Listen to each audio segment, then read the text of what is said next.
ទឹកដៃមិនធម្មតាគ្រោះថ្នាក់ចរាចរណ៍នៅកាណាដាដើម្បីរន្ទឺដោយសារតែរឿងមួយនេះគ្រោះថ្នាក់ចរាចរណ៍នៅកាណាដាបានក្លាយជាព័ត៌មានល្បីរន្ទឺ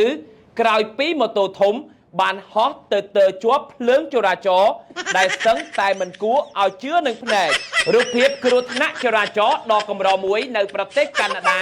កំពុងទាក់ទាញការចាប់អារម្មណ៍លើបណ្ដាញសង្គម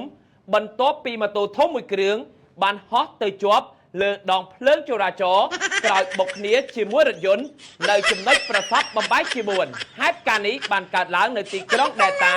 ខេត្ត British Columbia ប្រទេសកាណាដានៅរសៀលថ្ងៃសៅរ៍ម៉ោងក្នុងតំបន់ដែលត្រូវនឹងព្រឹកថ្ងៃទី10ខែឧសភាឆ្នាំ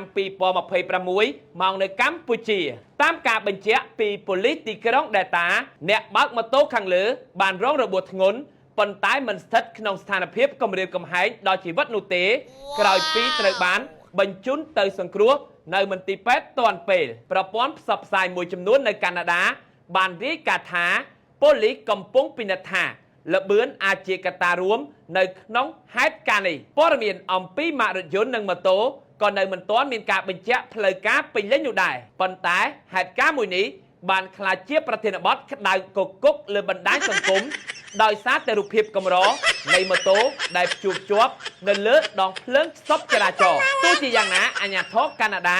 បន្តអំពាវនាវឲ្យអ្នកបើកបរទាំងអស់គោរពច្បាប់ចរាចរណ៍និងប្រុងប្រយ័ត្នជានិច្ចដើម្បីបង្ការការកើតមានគ្រោះថ្នាក់ធ្ងន់ធ្ងរ